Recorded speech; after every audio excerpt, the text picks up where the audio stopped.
बुलाए जा सकती हैं आप। सरिता की बातें सुनकर उमा कुछ नहीं बोल पाती और वहां से अपनी बेटी को लेकर चली जाती है। ठीक इसी तरह सरिता के बेटे के लिए जो कोई रिश्ता आता, सरिता वहां अपनी लंबी चौड़ी लिस्ट लेकर बैठ जाती और रिश्ता टूट जाता। ऐसे ही कई रिश्ते टूट चुके थे और अब तो कोई रिश्ता आ भी नहीं रहा था। ये सब देखकर सरिता का बेटा अनुज काफी परेशान हो जाता है, क्योंकि उसकी शादी नहीं हो रही थी अपनी माँ की वजह से। कुछ दिनों बाद अनुज अपने दोस्त हेमंत के घर जाता है। क्या बात है हेमंत, शादी के बाद तो बहुत मोटा हो गया। हाँ भाई, ये तो सभी कह रहे हैं। मैं तो कहता हूँ तुझे भी शादी कर लेनी चाहिए, क्योंकि तेरी भी शादी की उम्र तो हो चुकी है। अरे यार, मेरी माँ है ना, पता नहीं वो क्या चाहती है। इतनी उम्र हो गई है मेरी, लेकिन अब भी माँ मेरी शादी की नहीं बल्कि दहेज का सोच रही है।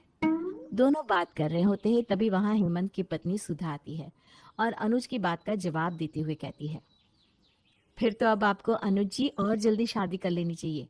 आपको नहीं पता, पर इन्हीं सब कारण की वजह से मेरा दूर का भाई है ना, उसकी अब तक शादी नहीं हुई। भाभी, अब तो हो ही गई होगी ना शादी। यही तो मजे की बात है कि अब भी शादी नहीं हुई। उसकी माँ बड़ा इतराती थी, बोलती थी बहू हीरा लाऊंगी, लेकिन माँ की जिद की वजह से बेटा अब तक कमा रहा है। अब तो वो लोग यही कह रहे हैं कि जैसे भी मिल जाए शादी कर देंगे। हाँ, सुधा बिल्कुल सही कह रही है। और सही समय पर शादी हो जाना भी तो सही चीज़ होती है ना। अब मुझे ही देख लो, अपने बीवी बच्चों के साथ कितना खुश हूँ मैं। हाँ, वैसे भी लड़की तो तुम्हें अच्छी मिल ही जाएगी। अभी उम्र भी तुम्हारी क्या है, लेकिन कल को जब हाथ से उम्र निकल जाएगी ना, तो ना तो लड़की मिलेगी ना कोई पूछेगा। समय रहते शादी कर लो, घर बसा लो। माँ के चक्कर में रहे ना तो ना शादी होगी ना बच्चे। सुधा की बातों से अनुज काफी घबरा जाता है। तभी वहां सुधा और हेमंत का बच्चा आता है, जिसे हेमंत खिलाने लगता है।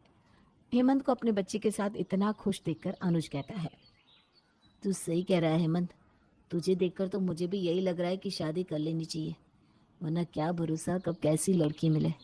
मैं अभी माँ से बात करता हूँ शादी के बारे में। अनुज अपने दोस्त के घर से सीधा अपनी माँ से बात करने के लिए जाता है। वो कहना चाहता था कि माँ अब कैसे भी मेरी शादी करा दो, पर अनुज की माँ उसकी एक नहीं सुनती और अपनी ही चलाती रहती है। ये देखकर वो बहुत निराश हो जाता है। कुछ दिनों के बाद अनुज की फ्रेंड रिया घर आती है। रिया को देखकर अनुज काफी ज्यादा खुश था। तुम यहाँ पर, वो भी इतने दिनों बाद, कैसे?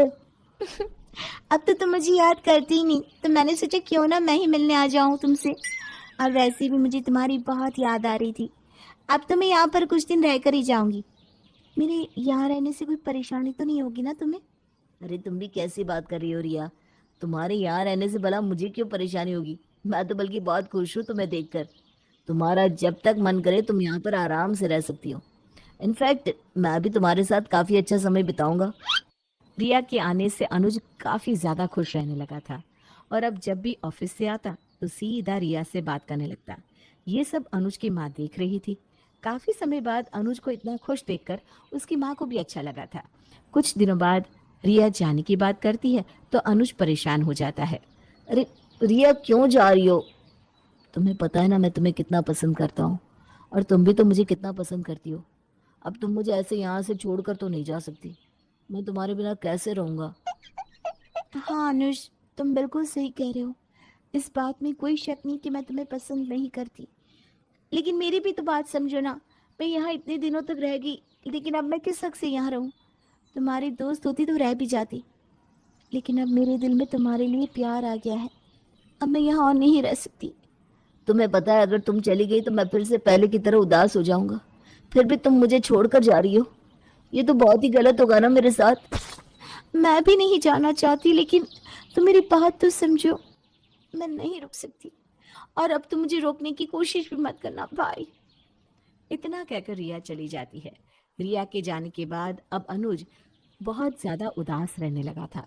वो ज्यादातर अपने कमरे में ही रहता। ये सब अनुज की माँ देख रही थी। अपने बेटे के चेहरे पर काफी दिनों तक मुस्कान ना देखने के कारण सरिता को भी काफी बुरा लगता है। कुछ दिनों बाद अनुज जब अपने कमरे में होता है तो सरिता रिया को अपने साथ लेकर आती है। रिया को देखकर अनुज खुश हो जाता है। रिया, तुम यहाँ कैसे? तुम तो चली गई थी ना, और तुमने कहा था कि अब तुम वापस कभी नहीं आओगी। हाँ, मैं तो नहीं आने वाली थी, लेकिन मुझे माँ जी यहाँ लेकर आई हैं। क्या? माँ? माँ तुम्हें यहाँ लेकर आई? हाँ, अच्छी यहाँ लेकर आई। अब तक मैं बहुत गलत सोचती थी कि खुशी हमेशा पैसों में ही होती है, लेकिन जब रिया घर आई थी और मैंने उस समय जो अपने बेटे के चेहरे पर खुशी देखी थी, वो खुशी आज तक नहीं देखी। इसका मतलब आपको मेरी और रिया की शादी से कोई परेशानी नहीं माँ? मैं अपनी परेशानी के चक्कर में अपने बेटे की खुशी को थोड़ी ना भूल सकती हूँ। मेरे लिए बस मेरे बेटे की खुशी ज्यादा जरूरी है। और वैसे भी मेरी बहू कोई आम थोड़ी ना है, 1 करोड़ में एक है। मेरे बेटे के चेहरे पर मुस्कान जो ले आई है।